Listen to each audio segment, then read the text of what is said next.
नमस्कार दोस्तों, ए brain charger के एक और फ्रेश वीडियो में आपका स्वागत है। मैं हूं आपका दोस्त आनंद चौधरी। आज हम बात करने वाले हैं एक बहुत ही शानदार बुक के बारे में, जो है मैं सेलिंग में असफलता से सफलता तक कैसे पहुंचा बाय फ्रैंक बेटकर, जो हिंदी ट्रांसलेशन है how I raised myself from failure to success in selling by Frank Bettger. आज हम बातचीत करेंगे इस बुक के बारे में कि कैसे ये बुक आपको सेलिंग में आगे बढ़ने में हेल्प कर सकती है, आपको बिजनेस को आगे बढ़ाने में हेल्प कर सकती है, और आपकी जीवन की किसी भी मूल्य में जहाँ पे बातचीत की कम्युनिकेशन या डील कोई शामिल होती है, वहाँ पे कैसे आप सक्सेस हासिल कर सकते हैं। इस बुक के कवर पेज पे आप देखिए तो डेल कार्नेगी ने इस बुक को रिकमेंड किया है। डेल कार्नेगी भी बहुत अच्छे लेखक है जिन्हें लोक व्यवहार जैसी बुक लिखी है, और वो फ्रैंक बेटकर के अच्छे दोस्त हैं। फ्रैंक बेटकर को डेल कार्नेगी ने ही इंस्पायर किया कि आपको बुक लिखनी चाहिए, आपको लोगों को आपकी जो लर्निंग है, आपने जो सेलिंग के बारे में सीखा है, वो लोगों को सेमिनार के द्वारा, बुक्स के द्वारा लोगों तक पहुंचाना चाहिए। तो ये डेल कार्नेगी के सजेशन के बाद में ही फ्रैंक बेटकर ने इस तरह की बुक लिखी है। सबसे पहले हम इस बुक के राइटर फ्रैंक बेटकर के बारे में जानते हैं कि कैसे उनका बचपन गुजरा, कैसे उन्होंने अपनी लर्निंग हासिल की, जिससे कि आप समझ पाए कि इस बुक में बताई गई शिक्षाएं आपके लिए कितनी महत्वपूर्ण हो सकती है। फ्रैंक बेटकर के पिताजी बचपन में गुजर चुके थे। 11 साल की उम्र में इन्होंने अखबार बेचना स्टार्ट कर दिया।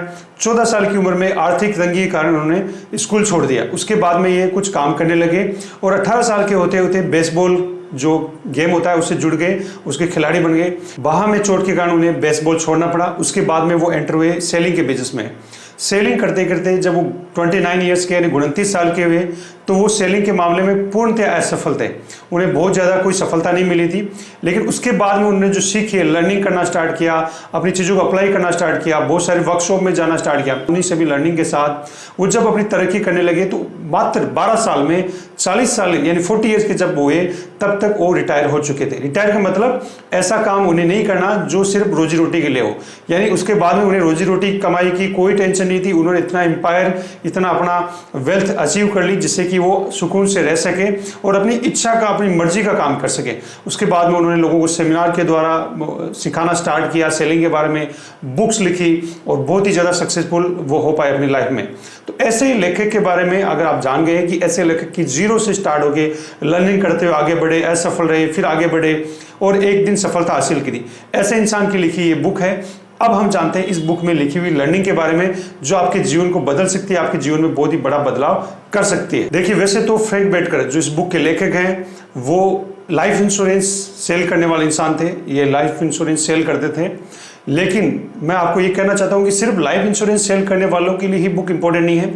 किसी भी इंसान, जो भी इंसान अपनी लाइफ में कुछ भी करता हो, जैसे आप जॉब करते हो, जैसे आप बिजनेस चलाते हो, जैसे आप अपना छोटा मोटा व्यवसाय कर रहे हो, जैसे आप इंश्योरेंस सेल कर रहे हो, जैसे आप जहाज सेल कर रहे हो, कुछ भी आप सेल कर रहे हो या कम्युनिकेट कर रहे हो, यहाँ तक कि अपनी योग्यताओं को सेल करके जॉब हासिल नहीं कर रहे हो, वहाँ भी आपको इस बुक को पढ़ना चाहिए, इस बुक की लर्निंग को अप्लाई करना चाहिए। अब हम जानते हैं इस बुक की लर्निंग के बारे में कि कौन सी लर्निंग है जो आपके जीवन को बदल सकती है। तो आज हम बात करने वाले इस बुक की टॉप 10 लर्निंग की जो आपके जीवन में बहुत बड़ा बदलाव ला सकती है। इस बुक की सबसे पहली जो लर्निंग है वो है उत्साहित बनने के लिए उत्साह का अभिनय करें और उत्साह का प्रदर्शन करें। यानी यहाँ पे राइटर ये कहना चाहता है, अगर आपको आपकी आमदनी को दुगना करना है, आपको अपने सुख सुविधाओं को दुगना करना है, तो आपको एनर्जेटिक रहना चाहिए, उत्साहित रहना चाहिए, हमेशा फाइट अप रहना चाहिए, जिससे कि वैसे ही लोग, वैसे ही अवसर, अपॉर्चुनिटी आपके सामने आएगी जिससे कि आप अपनी सक्सेस को हासिल कर सकते हैं। तो हमेशा अपने जीवन में उत्साहित रहिए, अपने काम के प्रति उत्साहित रहिए, अपने जीवन के प्रति, अपने परिवार के प्रति, अपने सपनों के प्रति उत्साहित रहिए, जिससे कि आपको बहुत बड़ी सफलता मिल सकती है। सेलिंग का यह बिजनेस इस बात पर निर्भर करता है कि आप कितने लोगों से मिलते हैं।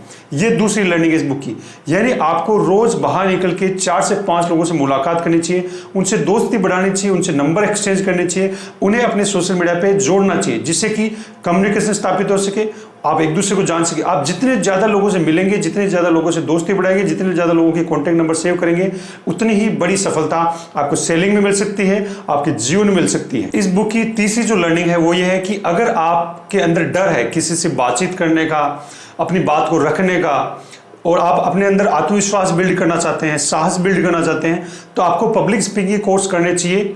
ऐसे कोर्स करने चाहिए जिससे कि आप पब्लिक स्पीकिंग सीख सकें, आप स्टेज पे जाके बोल सकें, आप 10 से 15 लोगों को संबोधित कर सकें।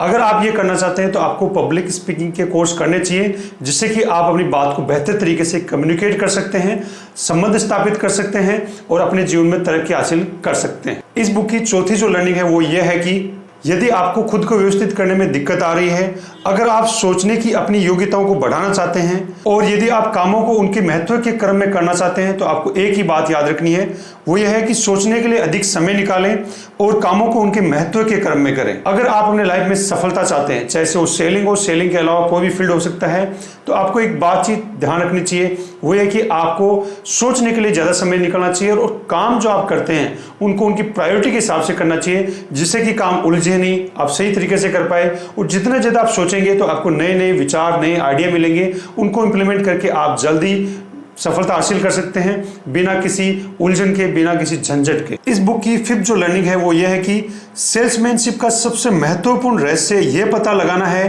कि सामने वाला क्या चाहता है और फिर उसे हासिल करने का सर्वश्रेष्ठ तरीका खोजने में उसकी मदद करना। यानी आपको सबसे पहले ही तो यह पता लगाना चाहिए कि अगला चाहता क्या है। आप अगर किसी को कोई चीज़ सेल करने जा रहे हैं, चाहे वो इंश्योरेंस हो, चाहे कोई प्रोडक्ट हो, चाहे सर्विसेज हो, अगर वो सेल करना चाहते हैं तो आप पहले उसकी नीड आइडेंटिफाई कीजिए। ये देखिए अगला चाहता क्या है, उसको किस चीज़ की जरूरत है। जब आप ये पता कर ले, उसके बाद में अपनी द बेस्ट कोशिश कीजिए कि उसका सॉल्यूशन उसको बता सके, उसका तरीका उसको पता कर सके कि कैसे वो अपनी नीड या अपनी आवश्यकताओं को पूरा कर सकता है, उसकी समस्याओं को आप कैसे सुलझा सकते हैं। अगर आपने ये बता दिया तो आपकी सर्विसेज आपसे ले सकता है, आपका प्रोडक्ट आपसे ले सकता है और लॉन्ग टाइम रिलेशनशिप बिल्ड होकर आपसे बहुत बढ़िया बिजनेस हासिल कर सकते हैं और अपने जीवन में इस सीख के साथ में भी अच्छी सफलता हासिल कर सकते हैं। इस बुक की 6th जो लर्निंग है वो है सवाल पूछने की कला विकसित कीजिए। यानी आपको ये पता होना चाहिए कि आप क्या सवाल करें तो अगला आंसर दे आपको, फिर उसी से और सवाल कीजिए। यानी क्यों आपको पूछना चाहिए कि ऐसा हो तो ऐसा क्यों हुआ, ऐसा हो तो क्या हो।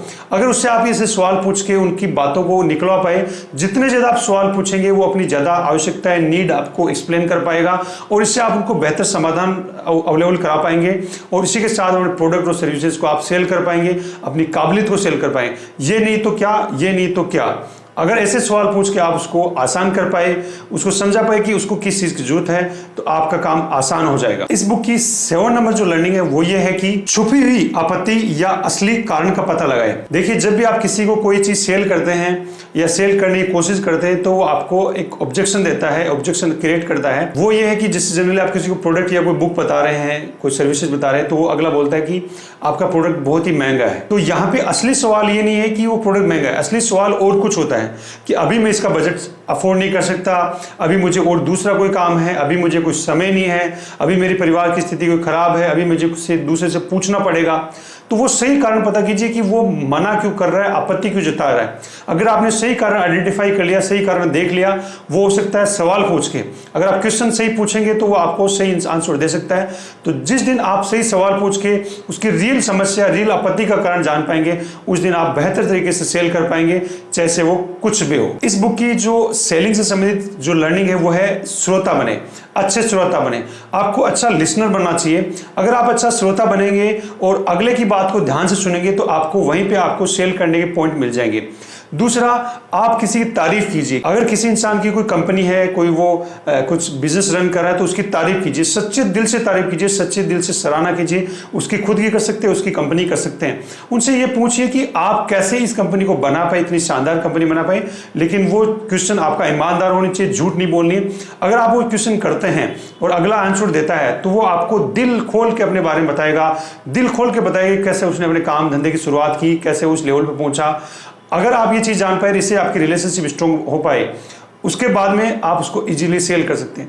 देखिए बहुत बार क्या होता है कि कोई इंसान मिलने से मना कर देता है, लेकिन अगर आप उसके बारे में पूछते हैं, उसकी कंपनी उसने कैसे स्टार्ट की, कैसे वो यहाँ तक पहुँचा, तो वो अपने दिल खोल के आंसर देता है। उसके बाद में आपका रिलेशनशिप स्ट्रॉन्ग होता है। उसके बाद में जहाँ इंसान आपको 2 से 3 मिनट भी नहीं दे रहा था, उसके बाद में आपको वो इंसान डिनर पे लेके जा सकता है, लंच पे लेके जा सकता है और आपको एक अच्छा दोस्त बन सकता है। तो हमेशा अगले की सुनने की कोशिश कीजिए कि वो क्या कहना चाहता है, उसकी सराहना कीजिए, उसे अप्रिशिएट कीजिए। इस बुक की जो 9 नंबर लर्निंग है वो ये है कि आपको अपने काम, अपने प्रोडक्ट और अपने आइडिया पर विश्वास होना चाहिए।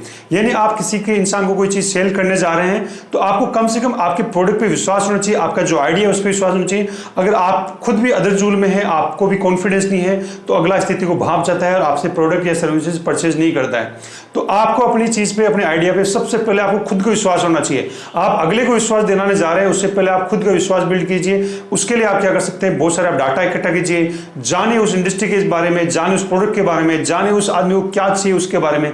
जब ये सब चीजें आप जान पाएंगे तो आपका विश्वास बिल्ड हो जाएगा और आप कॉन्फिडेंस के साथ में अगले के सामने अपनी चीजों को रख पाएंगे और अगला भी उसी कॉन्फिडेंस से आपकी चीज को परचेज कर लेगा। इस बुक की 10th नंबर जो लर्निंग है वो 9th नंबर लर्निंग से जुड़ी हुई है। वो ये है कि अपने आप में विश्वास जगाने के लिए और दूसरों का विश्वास हासिल करने के लिए एक अनिवार्य नियम है। वो नियम यह है कि अपने बिजनेस का ज्ञान रखिए और अपने बिजनेस का ज्ञान बढ़ाते जाइए। 9 नंबर लर्निंग में आपके प्रोडक्ट आइडिया, आपके विचारों पे जहां विश्वास की बात थी, वहां इस जो 10 नंबर जो लर्निंग है उसमें बात है कि आपके बिजनेस से संबंधित आपको ज्ञान बढ़ाना चाहिए जिससे आपका विश्वास बढ़ सके। आपको नई नई जानकारी इकट्ठा चाहिए, नई नई चीजें पढ़नी चाहिए, नई नई वीडियो ऑडियो सुननी चाहिए जिससे कि आपको आपके बिजनेस का और ज्ञान हो सके। जितना आपको अपने बिजनेस का ज्ञान होगा उतना ही आपका विश्वास बढ़ेगा और उसी विश्वास से आप अगले सामने अपनी चीजों को प्रेजेंट कर पाएंगे और आप अपनी अच्छी सी डील हासिल कर सकते हैं। तो इस तरह से ये जो 10th लर्निंग थी इनको अप्लाई करके आप अपने जीवन में सेलिंग के व्यवसाय में सफल हो सकते हैं। सेलिंग ही नहीं, प्रोफेशनल लाइफ में भी सफल हो सकते हैं। उसके अलावा भी आप कुछ भी करते हैं सफल हो सकते हैं, क्योंकि ये एक जनरल कॉन्सेप्ट है। इस तरह से इन 10 लर्निंग को एक साधारण आदमी भी अपने जीवन में अप्लाई करके सक्सेस हासिल कर सकता है। चाहे वो सेलिंग करता हो, चाहे वो राजनीति में हो, चाहे वो स्टूडेंट हो, चाहे वो जॉब करता हो, चाहे वो खुद का बिजनेस करता हो, सभी को ये बुक पढ़नी चाहिए। इस तरह से ये बुक सेलिंग से रिलेटेड बहुत ही शानदार बुक है। इसको आपको जरूर परचेज करना चाहिए। इस बुक को परचेज करने का लिंक मैं डिस्क्रिप्शन में डाल रहा हूं, वहां से इस बुक को परचेज कर सकते हैं। हमारे YouTube चैनल का अगर ये वीडियो आपको पसंद आया तो YouTube चैनल को सब्सक्राइब कीजिए, बेल आइकन को क्लिक कीजिए जिससे कि आने वाली वीडियो की नोटिफिकेशन आपको मिल पाए। अगर आप फेसबुक पे देख रहे हैं तो हमारे Facebook page A brain charger को लाइक कीजिए। Thank you, good bye.